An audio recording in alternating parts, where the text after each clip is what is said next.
Good evening and welcome to First Baptist Church Jackson. Tonight we start our new summer series, This Is My Story. You know, over the last several weeks, as we've been spending some time rethinking church and rethinking worship, we've learned the importance of being able to see how God's at work around us. And one of the ways that we're able to see God at work is by hearing stories of how God has been at work in the lives of His people. And so This Is My Story has been an opportunity for us to provide a platform for many of you to be able to share your story of how God has been at work in your life.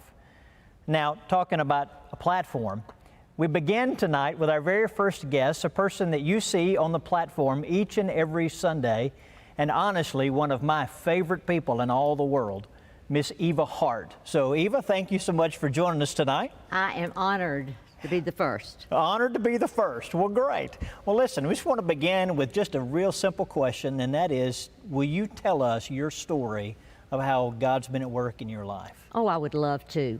I'm a Baptist preacher's daughter, and so for the first couple of years of our life, we moved from place to place. Yeah. We moved from Holly Springs First Baptist Church to Harrisburg Baptist Church, where my daddy was the second pastor, and that was in Tupelo. Right. And then we moved to Columbia, Mississippi, way down south, and that's where Dad stayed for 18 years in the full-time pastorate. Wow, 18 years is a 18 long years, time. Great, right. great. Yeah. Well, please continue.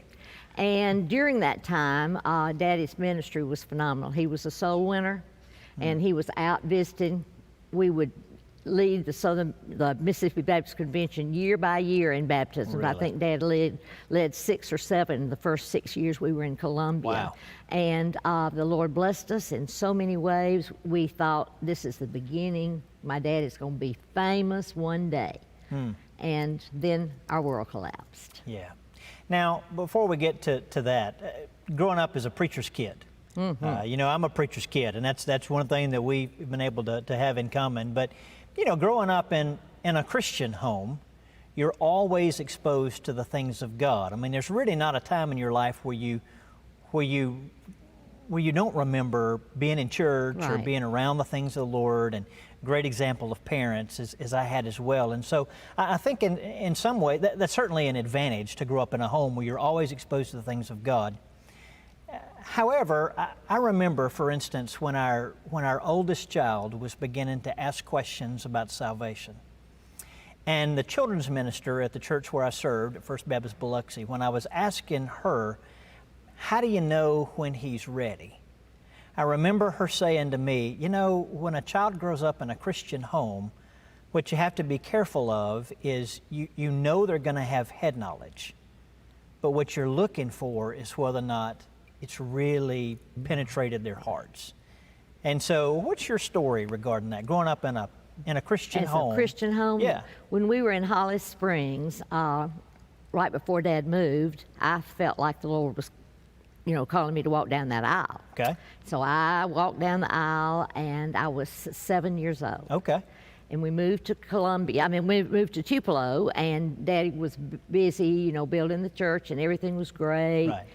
And then we moved to Columbia, and we had a tragedy occur, and my life changed drastically. I began to question everything, and it took an illness, basically, to bring me to God, to let Him know, you are not saved. I had a terrible nightmare before I was getting ready to go to Ochsner's clinic for some tests, and I dreamed that Jesus came right down Main Street, Columbia. Everybody started coming out of the Lamptons, Watts Company, and there was just thrones of people going after Jesus. Wow. And I was out there and I was waving. I said, take me, I'm here. And nothing. Oh, wow. And then the heavens closed up, and there I was by myself. Wow. And I must have let out a scream, I don't know, because we lived in an old yellow pastorium, big old rambling house, and Daddy came running and says, what in the world? And I shared with him my dream, and he said, sweet girl, let's have a talk. And I was afraid that I had already hurt his ministry by not being saved, and I was embarrassed because I was 16.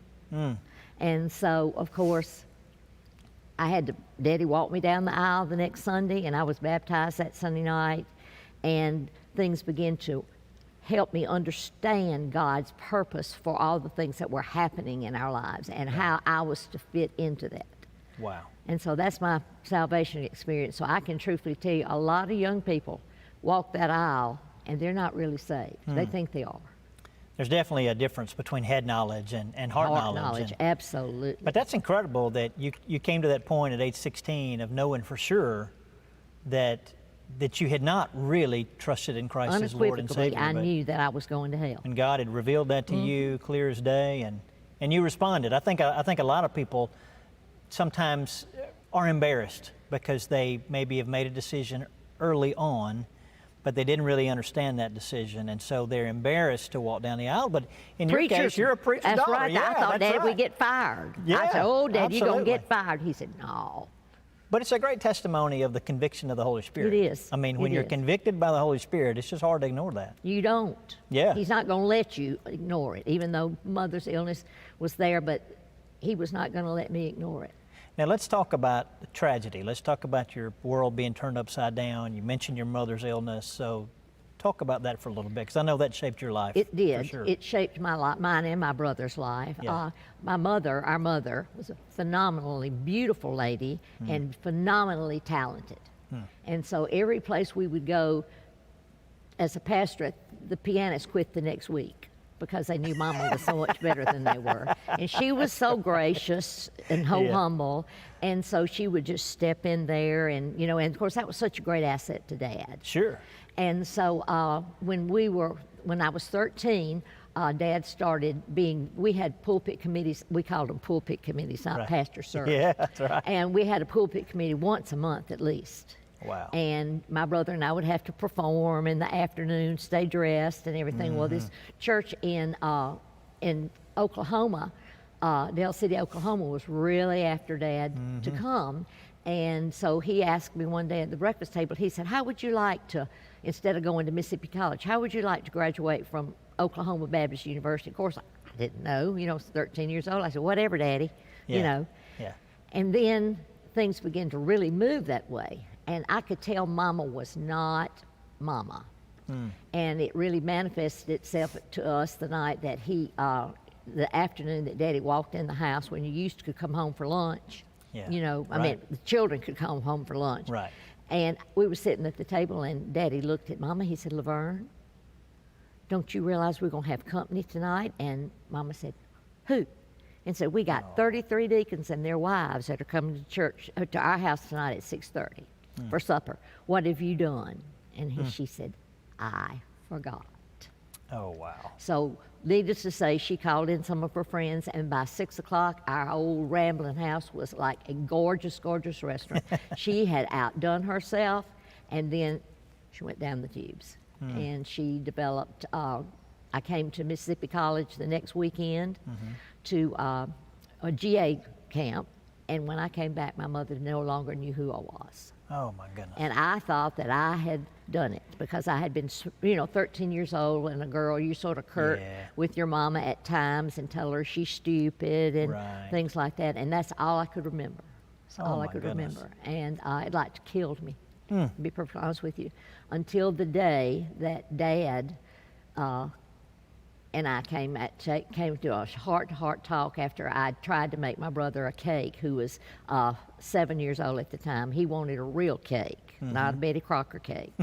So I thought I could find one, so I looked in Mama's cookbook. We put it in the oven. I was ready for that beautiful aroma to come out of the, about 5 minutes later, smoke started coming out of the range, and I said, what? Opened it up, and there was a sloshy cake. I'd put the oven on broil instead of Oh, bake, my goodness. because I didn't really. Right, sure. And I went out to the backyard, to an old fish pond we had back there, and started throwing everything I could find in there. And I heard the door squeak open and shut, and felt Dad's hand right there on my right shoulder. Yeah. And he just looked at me and he said, Eva Carolyn, do you know how fate colors our lives?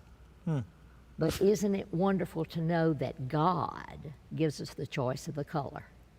Now, which color are you going to be?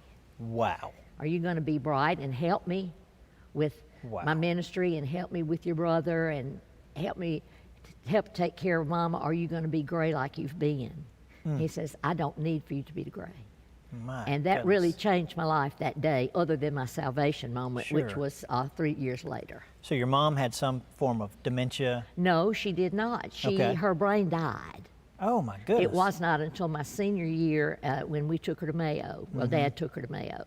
And they told us that she would never come off that table because she was a little old tiny thing, about Right. 90 pounds, and said she'll never survive the surgery. But that's Mm. the only way we'll know what is wrong. And they first thought it was tumors, and we didn't know about dementia or Alzheimer's back then. It was Right. hard into the arteries. Right.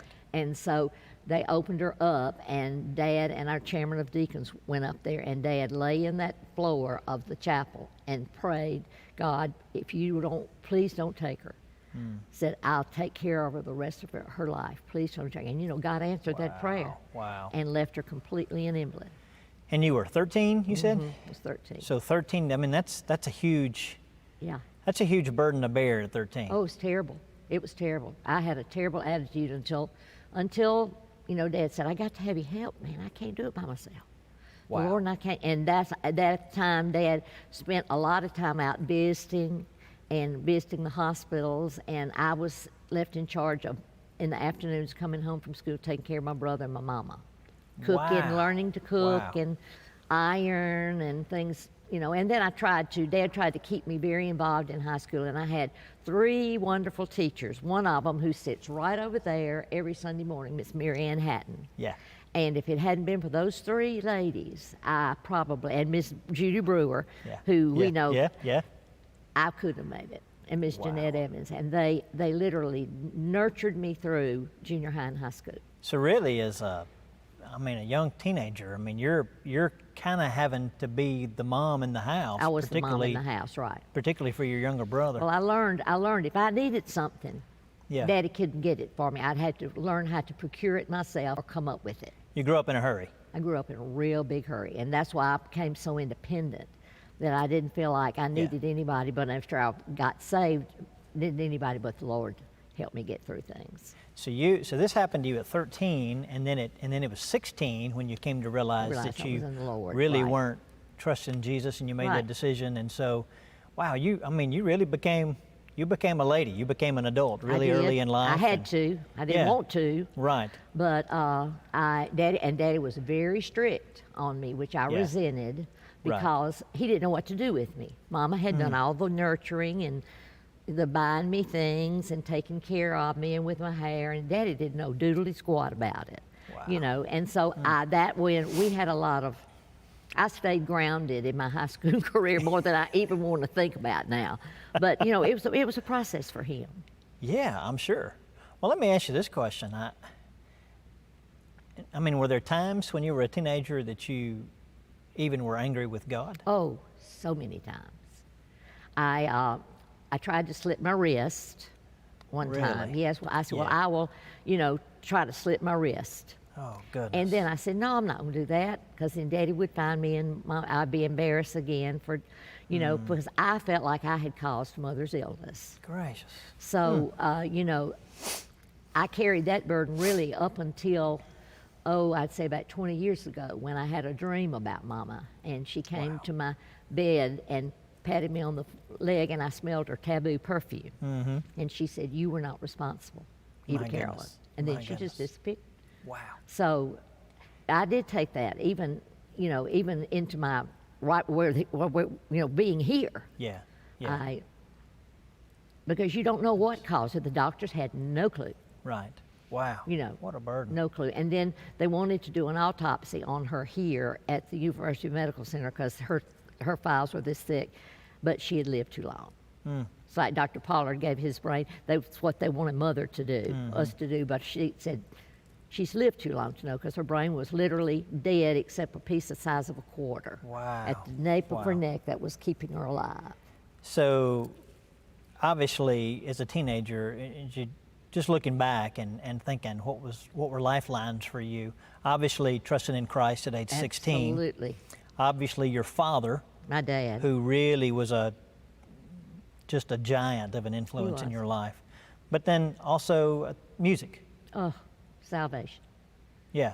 Music was my salvation. Daddy told me that right before Mama got, she had a stroke over the weekend when I was at Mississippi College, and said she just opened up to him one night and said, now let me tell you, if anything should ever happen to me, you have got to keep Eva Carolyn and Jerry on their piano.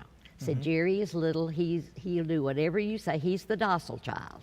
Eva Carolyn is a little bit different, and said you're going to have to force her to play. Yeah.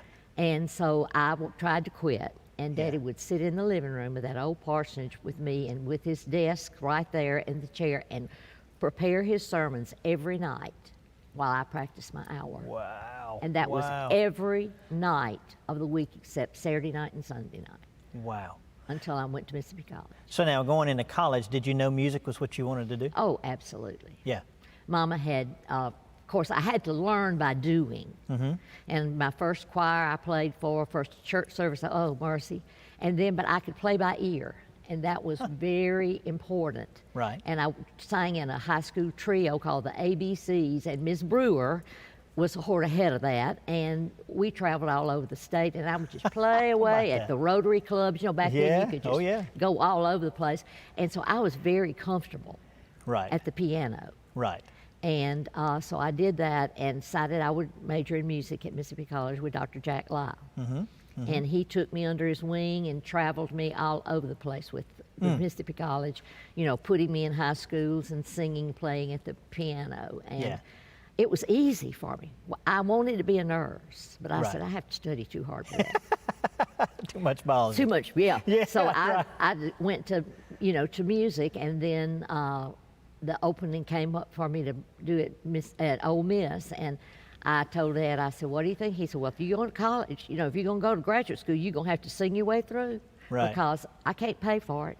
Right. And so, I worked hard there, and of course, the Lord opened up door after door after door for me. So tell us some of the doors that got opened up for you musically. Musically, yeah, okay. As you got older. The first one was to go on a USO tour to Europe. Wow. And that happened right after I auditioned for my fellowship. Bob Hope at the time, of course, was taking all these Hollywood stars everywhere. Well, they were going to Vietnam. But we could not do that because we weren't of age. Right. And so he would solicit college groups from around the country to go to the European front and we were mainly in Italy, Czechoslovakia, lots in Germany. And that's where we would sing. And we would literally do the Air Force hangars and big planes and stuff. We did that all the time. I said, incredible. Wow, this is great. That's incredible. And then we came back, and I became the director of the group. Dr. Porter Fortune asked if I would direct this group. So I took them on another tour 2 years later, and at that time, Daddy called me, and he said, Eva Carolyn, you need to come home. I need for you to make a tape for me. And I said, Daddy, I'm 350 miles away from you. I'm whipped. And he said, you need to do this. Brother Dan Hall at the music department wants a tape of you. And I said, why? He said, beats me. He said, so get yourself home tomorrow. So I drove all to Columbia that night, and I made a little tape at WFFF FM radio station in Columbia, and Mr. Lester Haddock sent it somewhere, sent it to Brother Dan, and 3 weeks later, I was in my office at Ole Miss, and I got a telephone call, and they said, Miss Altman. And I said, yes, sir. And he said, this is Burl Red, Nashville First Baptist, the Baptist Convention, and I would like for you to be a member of our cast for Spring Street, USA. Wow. And I said, how in the world? And then it clicked. That was Daddy's insistence. Right. And he just said, Brother Dan said, you need her to get her to come up here, and then I need to do something with her. But I had no idea, what it was. And for the next 4 years, he traveled us. We did the TV series, and we traveled all over the country singing for the Home Mission Board. Right. Spring Street, USA. I've got some old VHS tapes that would knock the socks off. I bet so. And I got to meet all those country stars. We hee haw, John Glenn was on, all kinds of people. Yeah. Joe Garagiola was on, and I did a Oh, my stint with goodness. him on Archie Bunker, and I was Edith. Are you kidding? Those were the days, yeah. And so we just had, as I say, were the the Lord days. was preparing me to work here. Right. I just didn't know it Yeah. at the time. Wow. So how did you get to First Baptist Jackson? Got to First Baptist Jackson. Frank and I married in October of 1973, and we moved. I knew he was coming to Jackson, so Dr. Lyle called me. He said, "Would you do some adjunct voice and maybe some music history teaching for me and some piano?" I said, "Sure." Right. You know, it gave me a job. Yeah. And so Daddy said, I want you to go down, you and Frank, to go down to First Baptist Church. I hear they have a brand spanking new preacher who's supposed to be phenomenal preacher. Not as good as me, but a good preacher. Of course, he had to put that in. Of course. And so Frank and I came, and Larry Black was director of the music, and he had been Right. to First Baptist Oxford, where I played the piano there. And we had worked together for 10 days. And he looked up at me. I was up there. Frank and I were in the balcony, and he came, pointed at me that Sunday morning and went, well, we didn't join that Sunday, but we joined on March the 23rd of 1974. Wow. And then June of 1974, he asked if he could come eat breakfast with me. And so I said, yes, sir, I guess so. And so he asked me if I would fill in until he could find him a permanent pianist. Wow. And so that started in August the 23rd, 1974, and here it is, almost 2020, and still here. Wow. So you're still filling in? I'm still filling in. But I learned, you see, all those things I was learning Yeah. on that USO tour about dancing. And I also did summer stock in Casa Manana in Fort Worth, Texas. Oh, my goodness. And I'd always wanted to go to Broadway. Yeah. And so I said, well, this will be a good way for me to go. And I got it, and we had a fabulous season. I went up to New York and auditioned for a play, and I shall not call the name of the play, and I got a part. Of course you did. And so I was so excited, I called Daddy. I said, Daddy, I'm going just like I told you I was going to do. Yeah. And called him the next day, and I said, we're going to have a read-through today. Sat there at that table, and I couldn't even get past the first paragraph. The words were so filthy. I went up there, closed that book. I said, Mr. Stecco, can't do this. I said, I'd never be able to go back home to Columbia, Mississippi, ever, if I uttered those words. Wow. And I walked out of there broken So you turned down Broadway. Yeah. Wow. And the great thing Wow. about it was 2 years later, in 1972, even before I was here, Larry took his choir to New York and saw that play, was going to see that play. They stayed 15 minutes, and Larry made them leave. And I said, oh, thank you, Lord. See, It's a that good was thing the you Lord. left. Absolutely. That was the sure. Lord Isn't that said, you something? can't do that, honey. Wow. Absolutely. And That's so, incredible. you know, the doors opened up for me to help over at the Mississippi Baptist Convention Board. We would go on the weekends, and my husband and I'd go, and he'd drive me, and we'd go to little churches that didn't have doodly squat as ministry, music ministry, and we would work with their little pianist and their little, you know, worship minister. That was a great thing Dan did when he was, Brother Dan, excuse me, Yeah, when yeah. he was over there, and gave me such a wonderful opportunity to serve, and Right. and it brought me the opportunity to do this, Yeah. because that's where I learned my skills, right over there. You know, so incredible. it has all worked out. The Lord was right Incredible. in there every minute. No question God's hand was on you. That's right. Now listen, let's kind of fast forward, because you referenced Mr. Frank. Yeah. And Mr. Frank's not able to be with us in worship physically. Right. And so talk to us a little bit about where things are with him. Okay. Frank has been in memory care for the past year at Bow Ridge in Yeah. Ridgeland. Yeah. I can truthfully say that my daughter and I saw his decline, but I kept thinking it's just because he's retired and he's lost his focus and he Yeah. doesn't have much to do, and then he got sick last February, and I know he's never come home since then. But as he began to decline, you knew what you were looking at. You had been through this I had before. been through it, but I kept saying, no, Yeah. 37 years with my mama, and then when she went to heaven, we put Dad in the nursing home, and he had sundowner's disease, Right. and he lived there 4 years. So that's 41 years of my life with a sick loved one. My And gracious. I said, Lord, you're not doing this to me. But you know what? He did. And there's a reason for it. It's made me really grow a lot in my daily walk with the Lord. Sure. And if it hadn't been for this church, I don't think I'd be alive today. Right. Wow. The deacon's body has helped him with my yard. People have been so gracious and generous. The choirs have been magnificent. They can tell when I'm sort of down, and they've helped me bake for Frank because he loves cakes. Yeah. And he's strong. Physically, he's strong as a horse.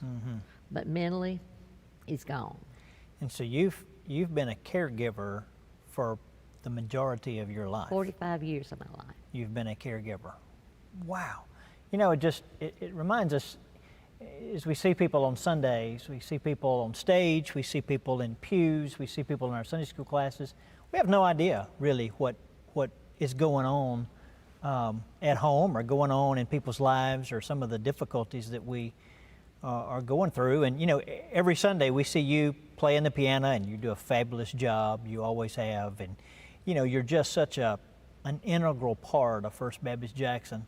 But to hear your story about how you've spent a lot of your life serving as a caregiver. I mean, you've always had other things going on. That's but right. You've managed it really well. I will say one thing. When my mother passed away, she died on a Thursday evening, and she'd been in the hospital for 6 months. Of course, she just was almost like a zombie. Yeah. And so Larry called me, and he said, look, you don't have to play for church Sunday because I know you need to get down there because the funeral's going to be Monday. I said, no, sir. My brother is going to be playing the organ at First Baptist Dallas, and I'm going to be playing the piano right here because this will be the first time our mother has ever seen us perform. Because we were too young to be. Wow. And so I said, I wouldn't give that up for a million my bucks. goodness. And Of that course. Sunday was filled with joy for me. I just looked up there, I said, Mama, this is for you. And my brother did the same thing. Wow. We need to begin to kind of wrap up. Okay. And so I want to ask you this question. For those who are watching this, who are carrying burdens on their shoulders, maybe that nobody knows about, and maybe going through some difficult times and having those questions about God, even honestly feelings of anger and just asking why. Having been through what you've been through and being where you are now, and all the ways that you've seen God at work in your life, what is a word of encouragement that you could share with somebody who's watching right now? Oh, I would love to say, and I'm going to speak to them, that God never makes a mistake. God's clocks are never slow. The verse that the Lord gave to me after I walked down the aisle and really professed my life for Him was Acts 3:16, which said, silver and gold have I none, but such as I have give I thee. And I think that means that He's got to take whatever we have left in our life, and if we give it to Him and say, now every day I pray, Lord, thank you for this day. Help me to learn how to do better. Give me a better caregiver for Frank.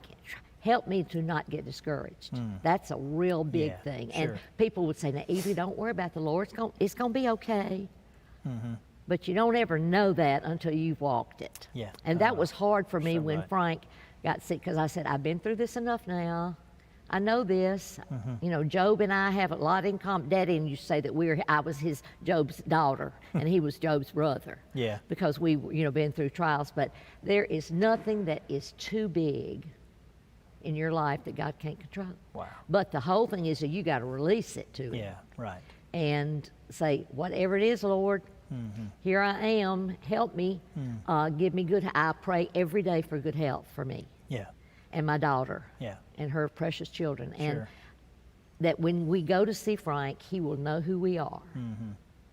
And so far, the Lord has granted that wish. He knows he looks forward. I haven't seen him in 6 weeks because of the Because of the COVID, quarantine. yeah, right. But I hope, and I know that when I go back into that room, he's going to say, "Where have you been?" So I just say, don't be discouraged. God's got this, you know. Yeah. God's got it. Yeah. And there's nothing that you can go through that he doesn't know about. And I want us to just wrap up one more time with you sharing with the audience what your dad shared with you about Faith, faith and the colors. Yeah. if this can help you, as it did me the day that Dad came out, he said, "Eva Carolyn, isn't it amazing how fate, F-A-T-E, colors our lives?" And then he stopped and he said, "But aren't we glad that God gives us the choice of the color? What color will you be?" Wow. I can't think of a better way to end than that. What color will you be? Thank you so much for joining us for this first session of This Is My Story. Next week, we'll be interviewing Jim Spikes, and that'll be a lot of fun. I hope that you'll tune in with us next week. And listen, encourage others to watch. It's important that we share the stories of how God is at work in our lives. Thank you so much. Thank you for having me, folks.